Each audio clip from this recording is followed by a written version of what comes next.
Jean-François il était au lit, tu dis? Pardon? Jean-François était au lit. Ah, il va pas transmettre, il est paf. Bon, descendre de côté 1, ça c'est extraordinaire. C'est le décollage depuis. J'ai toujours rêvé de rencontrer une fille. Non, c'est un copain qui dit toujours ça quand il voit une fille. Ah.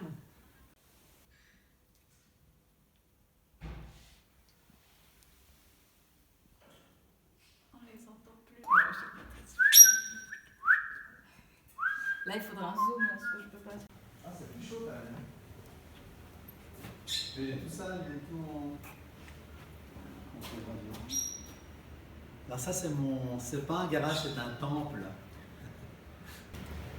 C'est un Velocity. Vous êtes en train de construire. Non, il est fini, il a déjà volé pendant 20 ans et là on fait ce qu'on appelle une grande visite. On va tout le démonter, tout le vérifier et tout le remonter en modernisant un petit peu. Et est-ce que vous pourriez dire en quelques mots cette passion pour l'aviation, comment elle est née?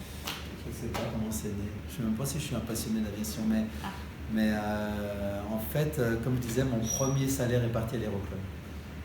J'étais médecin de la prison de Chandelon et j'ai fait mon brevet parce que, en fait, médecin de prison de Chandelon, les prisonniers, ils ont la visite de la famille, ils ont les avocats, ils ont les ateliers, ils ont l'infirmerie, ils ont plein de choses qui fait que ça donne beaucoup de temps aux médecins. Et moi, j'ai passé un peu de ce temps à l'Aéroclub d'Annemasse pour apprendre à voler. Puis depuis, je vole.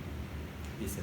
Et ensuite, les pendulaires, qu'est-ce qui vous a fait passer aux pendulaires? Alors les pendulaires, c'est que ça, c'est des avions qui vont d'un aéroport à un aéroport, ça va très vite. Et le pendulaire, c'est un balcon volant qui est extraordinaire. Et quand j'ai voulu faire du pendulaire, c'était les débuts du Delta à l'époque. Les gens sautaient depuis le Salé avec une Delta, ils ont accroché un petit moteur, les moteurs sont de plus en plus gros. Et moi, quand j'ai commencé à voler en pendulaire, les moteurs étaient déjà bien plus gros et c'était vraiment la moto du ciel. Ça, c'est la berline. Et l'autre, c'est la moto du ciel. Et on peut voler, on peut aller en moto comme on peut aller en voiture, et moi je vais en avion comme je vais en moto.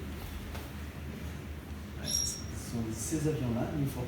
Alors celui-ci, c'est pas le 11, mais c'est ce type d'avion-là que je voulais construire avec un ami qui malheureusement est mort. Donc les 4 avions sont en stand-by là, je les garde pas. C'est un tableau d'ordre d'avion avec un pilote automatique, un port variable, les radios ad hoc. Instruments qu'on a nécessaires dans un avion avec l'altitude, la vitesse, la radio, on a les magnétos, sur lequel on a plein de petits boutons.